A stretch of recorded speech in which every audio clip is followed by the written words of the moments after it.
అందరూ ఊహించిందే నిజమైంది.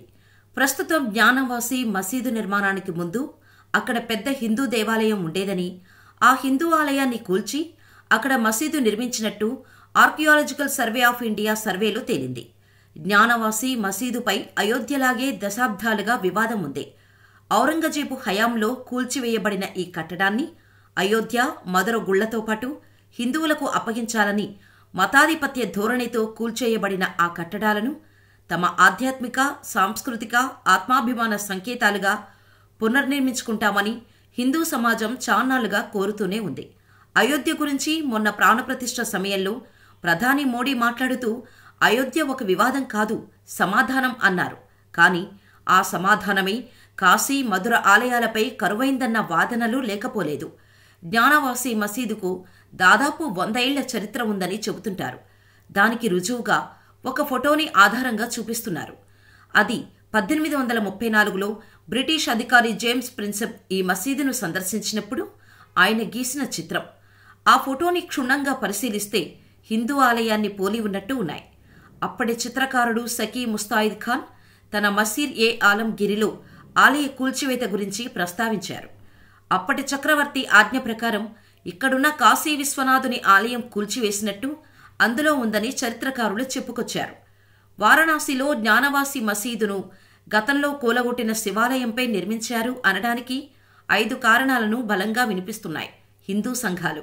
అందుకే జ్ఞానవాసి మసీదు ప్రాంతంలో శివుడి గుడిని నిర్మించాలని కోరుతున్నారు. అది మసీదు కాదు, ఒకప్పుడు శివాలయం అనడానికి హిందూ సంఘాలు చెబుతున్న కారణాలు, లేవనెత్తిన అంశాలు ఏంటంటే, 1 మరియు ముఖ్యమైనది, మసీదు వైపు నంది చూపు. కాశీ నుంచి కన్యాకుమారి వరకు ఎక్కడైనా సరే శివుడికి ఎదురుగా నందీశ్వరుడు కొలువై ఉంటాడు, అవును కదా? కానీ ఇక్కడ మసీదు పక్కనే ఉన్న ఆలయంలో మాత్రం నందీశ్వరుడు మసీదు వైపు చూస్తుంటాడు. అంటే గతంలో శివుడి విగ్రహం అటువైపు ఉందని అర్థమని హిందూ సంఘాలు తమ అభిప్రాయాన్ని వ్యక్తం చేస్తున్నాయి.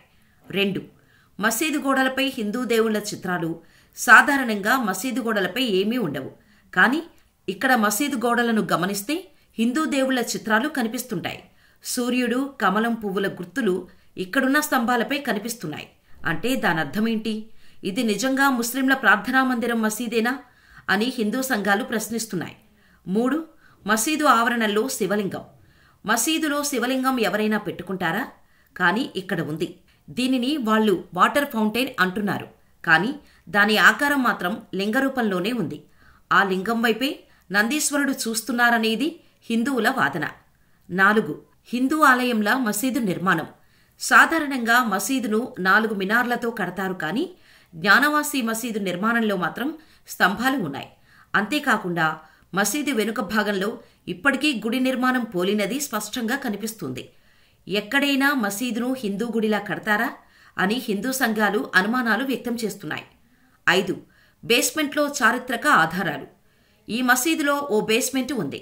అందులో శివాలయం గుడికి సంబంధించిన చాలా వస్తువులు, స్తంభాలు, శాసనాలు ఇలా చాలా ఉన్నాయన్నది హిందువుల వాదన. 1880 కంటే ముందు ఆ స్థలం తమ పూర్వీకుల పేర్ల మీదుగా ఉందని హిందూ మతానికి చెందిన సోమనాథ్ వ్యాస్ కుటుంబం డాక్యుమెంట్లు చూపిస్తోంది. ఈ నిర్మాణంపై భాగం మసీదు, కానీ గ్రౌండ్ అంతా హిందువులదే. తమ పూర్వీకుల దగ్గరున్న డాక్యుమెంట్లు అందుకు సాక్ష్యమంటున్నారు. అయితే వారణాసిలోని కాశీ విశ్వనాథ్ ఆలయం పక్కనే ఈ జ్ఞానవాపి మసీదు ఉంటుంది. ఇది ఒక హిందూ దేవాలయం అంటూ 2021లో ఢిల్లీకి చెందిన 5 మహిళలు వారణాసి కోర్టులో పిటిషన్ వేశారు. మసీదు వెలుపలి గోడపై ఉన్న శ్రీనగర్ గౌరీ, గణేష్, హనుమాన్, నంది విగ్రహాలను ప్రతిరోజు పూజించుకునేందుకు అనుమతించాలని పిటిషన్లో కోరారు. ఈ పిటిషన్తో దేశమంతా ఒక్కసారిగా కలకలం రేగింది. మహిళల పిటిషన్పై విచారణ జరిపిన కోర్టు అక్కడి దృశ్యాల సర్వేకు ఆదేశించింది. ఈ సర్వేలో ఒక శివలింగం ఆకారం బయటపడింది. అయితే ఇది శివలింగమని అంగీకరించడానికి మసీదు నిర్వాహకులు ఒప్పుకోలేదు. ఈ అంశం సున్నితమైందంటూ ఈ ప్రాంతాన్ని సీజ్ చేస్తూ కోర్టు తాత్కాలిక ఉత్తర్వులు ఇచ్చింది. ఆ తర్వాత మసీదు నిర్వాహకులు హిందువులు వేసిన పిటిషన్లపై పలుసార్లు విచారణలు జరిగాయి. చివరకు 12 పేజీల సర్వే రిపోర్టు తర్వాత అక్టోబర్ 14న శివలింగాన్ని సురక్షితంగా పరీక్షించాలని సుప్రీంకోర్టు ఆదేశించింది. ఇక హిందువులు ఈ వాదనలపై మసీదులోకి పురావస్తు శాఖ సర్వే చేసింది.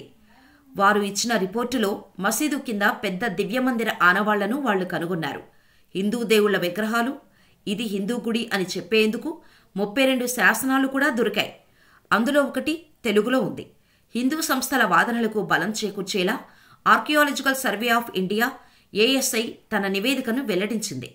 ప్రస్తుతం ఉన్న నిర్మాణానికి ముందు అక్కడ పెద్ద హిందూ దేవాలయం ఉండేదని, ఆ హిందూ ఆలయాన్ని కూల్చి అక్కడ మసీదు నిర్మించినట్టు తెలిపింది. ఈ క్రమంలోనే ఆ ప్రాంతంలో హిందూ ఆలయానికి సంబంధించిన అనేక ఆనవాళ్లు వెలుగు చూసినట్టు తెలిపింది. కోర్టు ఆదేశాల మేరకు జ్ఞానవాపిలో ఏఎస్ఐ సర్వే నిర్వహించి ఆ నివేదికను విడుదల చేసింది.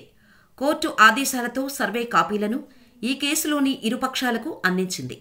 Archaeological survey of India ASI సమర్పించిన 839 పేజీల నివేదికలో మసీదు కంటే ముందు ఒక హిందూ దేవాలయం ఉందని, దానిని కూల్చివేసి మసీదును నిర్మించినట్టు కనుగొంది.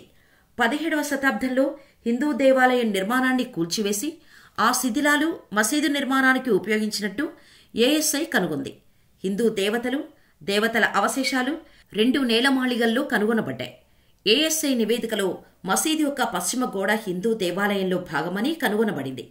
ఆలయాన్ని కూల్చివేయడానికి ఆర్డర్, తేదీ రాతిపై పర్షియన్ భాషలో కనుగొనబడింది.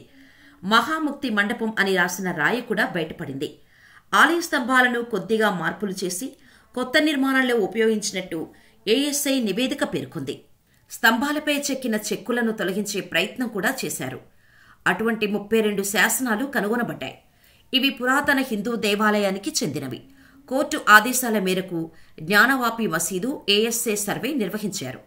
డిసెంబర్ 18న వారణాసి జిల్లా కోర్టులో ఏఎస్ఐ తన నివేదికను సమర్పించింది. జనవరి 24న ఏఎస్ఐ నివేదికను సమర్పించాలని ఇరుపక్షాలను కోర్టు ఆదేశించింది. 1669 సెప్టెంబర్ 2న ఆలయాన్ని కూల్చివేసినట్టు ఏఎస్ఐ తన నివేదికలో చెప్పింది. హిందూ దేవాలయాల శిథిలాలను ఉపయోగించి మసీదు నిర్మించబడిందని, ఆలయ ఉనికికి సంబంధించి 32కు పైగా ఆధారాలు లభించాయని స్పష్టం చేసింది. దేవనాగిరి, కన్నడ, తెలుగు గ్రంథాల నుండి ఆధారాలు లభించాయన్నది జనార్దన్, రుద్ర, ఉమేశ్వర్ పేర్లలో శాసనాలలో కనుగొనబడ్డాయని, ఆలయ స్తంభాలపై మసీదు నిర్మించినట్టు తన నివేదికలో వెల్లడించింది. 17వ శతాబ్దంలో మొఘల్ చక్రవర్తి ఔరంగజేబ్ హయాంలో శివాలయాన్ని ధ్వంసం చేసి మసీదును నిర్మించారని చెబుతున్నాయి. అక్కడ మొదటి నుంచి మసీదు లేదనే వాదనలకు బలం చేకూరుస్తున్నాయి. హిందూ ఆనవాళ్లు దొరికాయి కదా అని ఆ స్థలం హిందువులకు అప్పగించాలా, లేదా 200 ఏళ్లుగా ఆ స్థలం ఒకరి ఆధీనంలో ఉంది, ఇప్పుడు సడన్ గా వేరే వాళ్లకు ఇవ్వడం కరెక్టేనా అన్న సవాళ్లు కోర్టు ముందు ఉన్నాయి. అయోధ్యది కూడా ఇదే తరహా కేసు కాబట్టి అదే తీర్పును కోచేస్తూ తమకు అప్పగించాల్సిందేనని హిందూ సంఘాలు వాదిస్తున్నాయి. కోర్టు తీర్పుపై సర్వత్రా ఉత్కంఠ నెలకొంది. పివి నరసింహారావు గారి హయాంలో 1991లో ప్రార్థనా స్థలాల చట్టం తీసుకువచ్చారు. దాని ప్రకారం మసీదులు, ఆలయాలు, ఇతర ప్రార్థనా స్థలాలు ఎలా ఉన్నాయో అలాగే ఉంచాలని చట్టాన్ని తీసుకొచ్చారు. జ్ఞానవాపి అనేది చాలా సున్నితమైన మతపరమైన అంశం. ఈ అంశంపై ఎటువంటి నిర్ణయమైనా సరే మత కల్లోలం చెలరేగే అవకాశం లేకపోలేదు అని నిపుణులు హెచ్చరిస్తున్నారు. బాబ్రీ మసీదు వంటి చేదు ఘటనలు, గోద్రాలో చెలరేగిన అల్లర్లు వంటివి మళ్లీ పునరావృతమయ్యే అవకాశం ఉందని పలువురు ఆందోళన వ్యక్తం చేస్తున్నారు.